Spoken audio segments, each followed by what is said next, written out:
हरे कृष्ण. श्रीमद भगवद्गीता जशी आहे तशी, अध्याय 8. अध्यायाचं नाव आहे अक्षर ब्रह्मयोग. 17व्या श्लोकाचं तात्पर्य आपण वाचायला सुरू करणार त्याआधी श्रील प्रभुपादांना प्रार्थना करूया. हे श्रील प्रभुपाद, आम्ही भगवद्गीता हा ग्रंथ वाचून समजून घेण्याचा प्रयत्न करीत आहोत, त्यासाठी आम्हाला आशीर्वाद द्या. धन्यवाद प्रभुपाद. तात्पर्य: प्राकृत विश्वाचा कालावधी मर्यादित असतो. तर प्राकृत म्हणजे भौतिक, हे भौतिक विश्व आहे, त्यामध्ये सगळ्या गोष्टीला काल मर्यादा असते. कोणतीही गोष्ट आहे ती कायम राहत नाही. कल्पांच्या चक्रात तो गणला जातो म्हणजे काळ आहे तो गणला जातो. काळाचं मोजमापन होतं.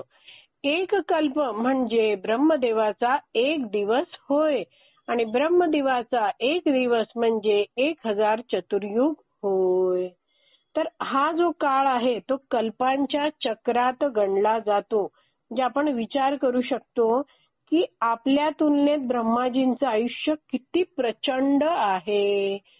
1000 चतुर्युग म्हणजे काय, तुलनाच आपण करू शकत नाही. आपण कलियुगात आहोत आणि कलियुगापेक्षा जर आपण कालमर्यादा बघितली तर कलियुगाच्या दुप्पट द्वापार युगाची कालमर्यादा आहे. कलियुगाच्या तिप्पट त्रेतायुगाची कालमर्यादा आहे.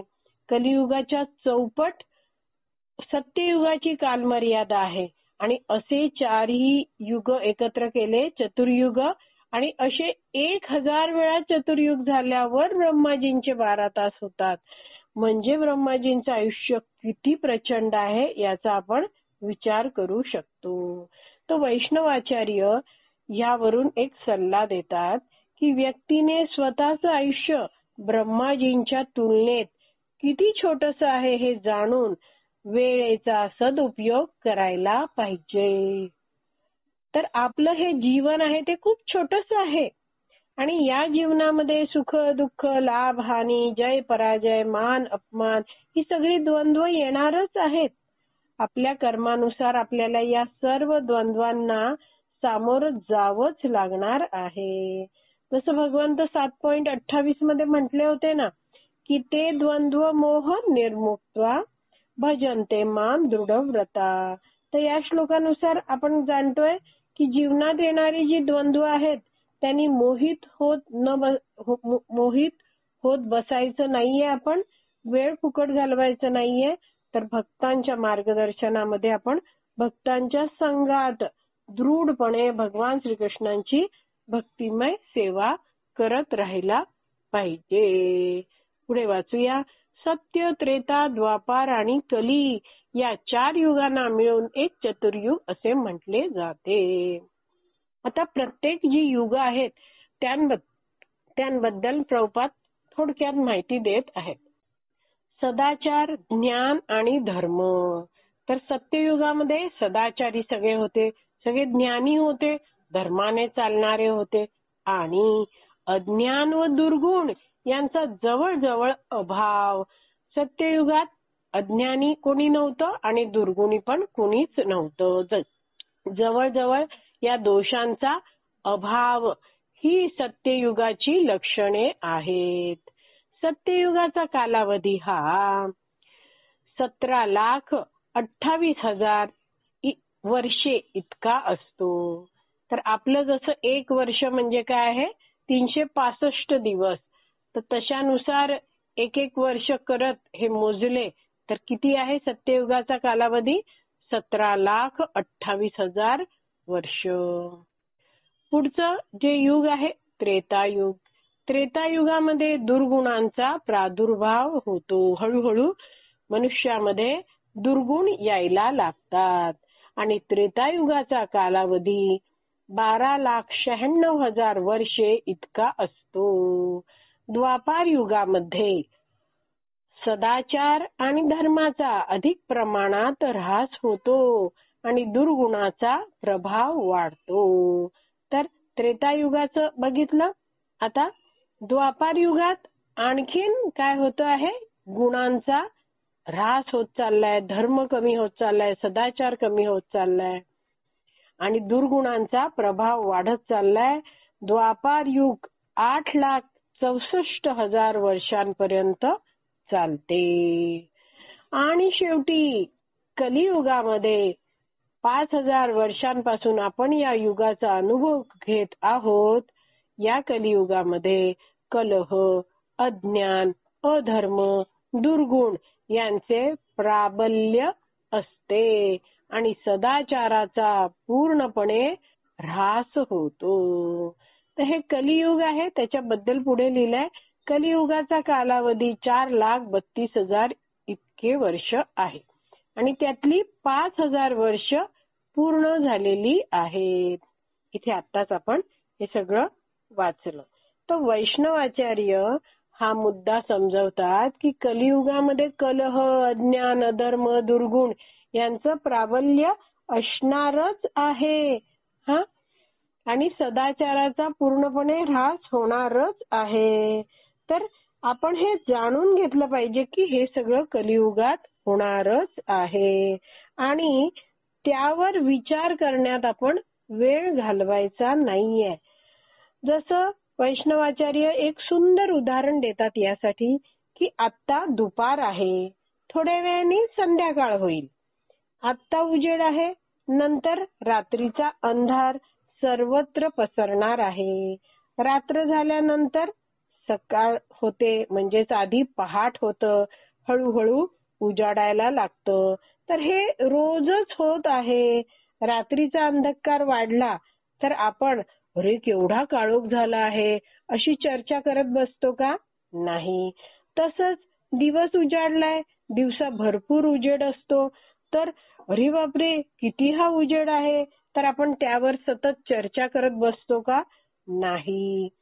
तसंच आपण हे कलियुग आहे, त्यामध्ये कलह, अज्ञान, अधर्म, दुर्गुण, पाप हे सगळं वाढत जाणारच आहे. हे सगळं काळाच्या ओघात होतच राहणार आहे. तर प्रत्येक कलियुग जसं आपण वाचलं की 1,000 चतुर्युग म्हणजेच प्रत्येक युग काय पुन्हा पुन्हा येतंय. जसं एक हा सेट झाला, सत्ययुग, त्रेतायुग, द्वापारयुग, कलियुग. हे एकदा संपलं की परत सत्ययुग, त्रेतायुग, द्वापारयुग, कलियुग.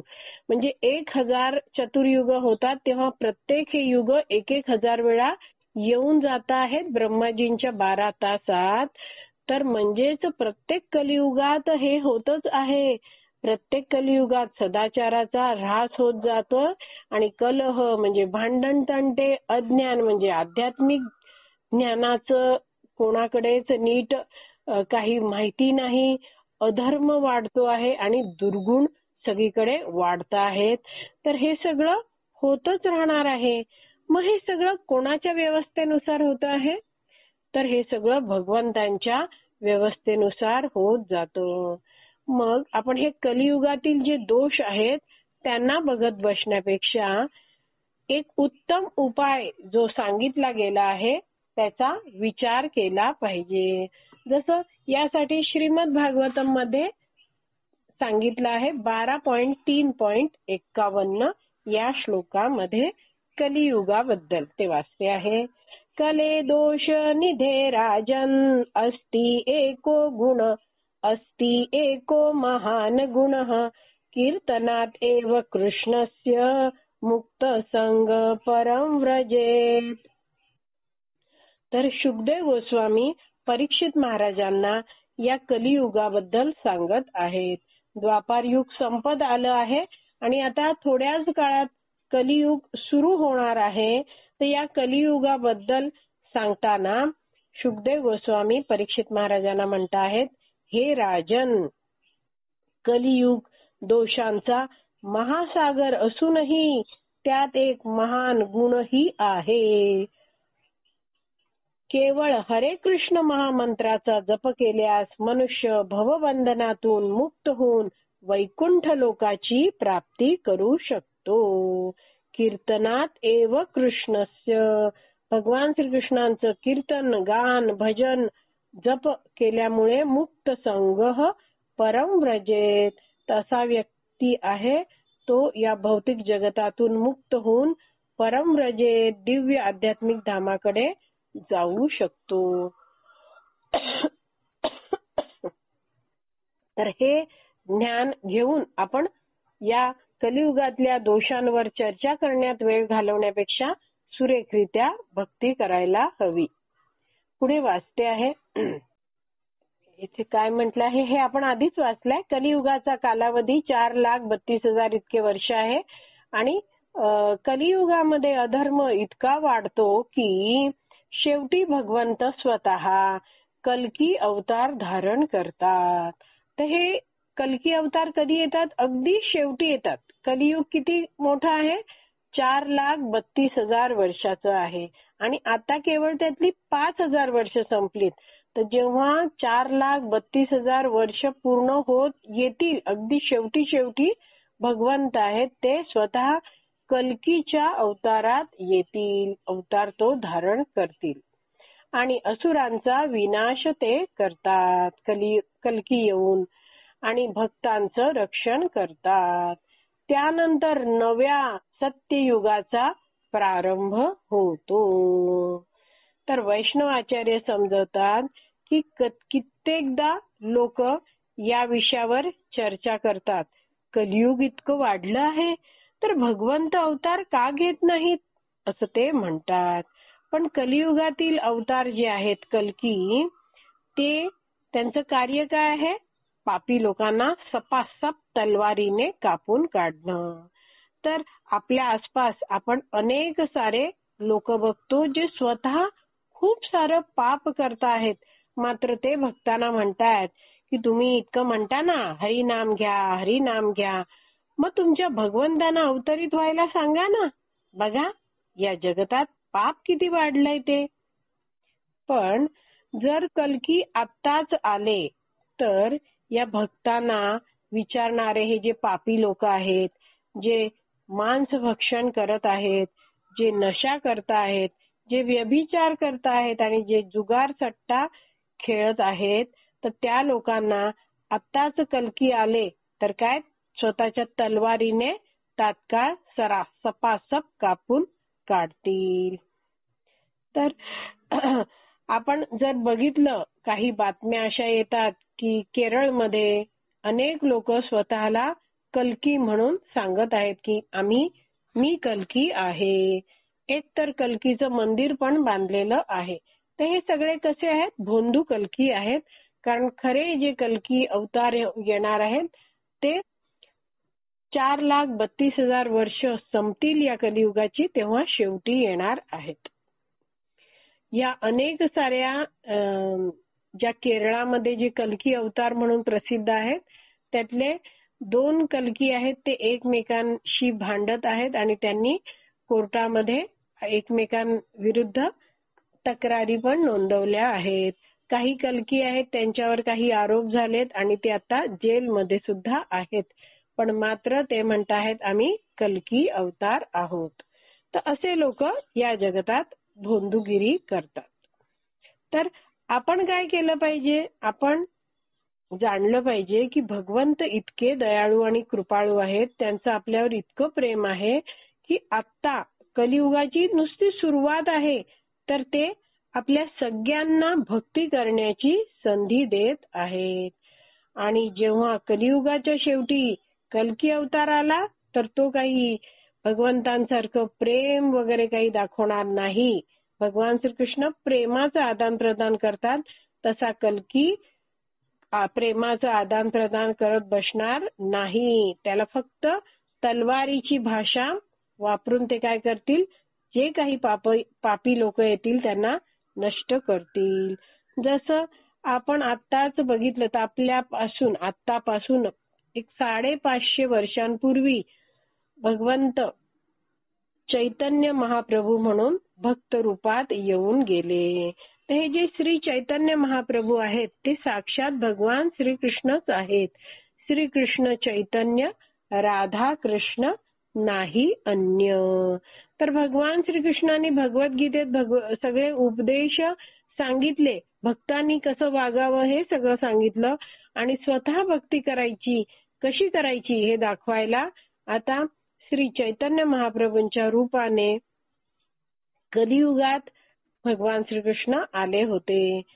आपण आता आहोत 2024 साल, पण 550 वर्षापूर्वी ते येऊन गेले आणि त्यांनी काय केलं, हरे कृष्ण महामंत्र सगळ्यांना दिला आणि कृष्ण भक्तीचा जे संकीर्तन यज्ञ आहे ते मोठ्या प्रेमाने सगळ्यांना करण्याचा सल्ला दिला.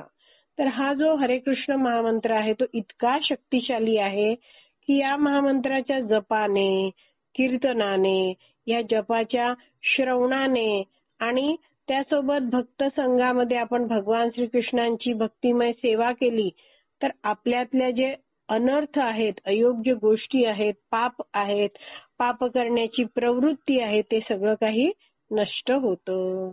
तर असे हे जे अतिशय उदार अवतार असलेले श्री चैतन्य महाप्रभू आहेत त्यांनी हरे कृष्ण महामंत्र आपल्याला दिला आहे. त्या हरे कृष्ण महामंत्राच्या जपामुळे, कीर्तनामुळे, श्रवणामुळे आपल्या हृदयात असलेली जी पाप प्रवृत्ती आहे तीच हळूहळू नष्ट होते. तर पुढे वाचूया आपण.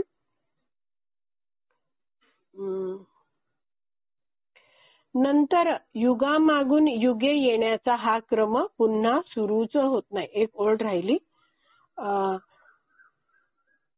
कलियुगामध्ये अधर्म इतका वाढतो हे आपण वाचलं की शेवटी भगवंत स्वतः कल्की अवतार धारण करतात आणि त्यामध्ये असुरांचा विनाश करतात, भक्तांचं रक्षण करतात.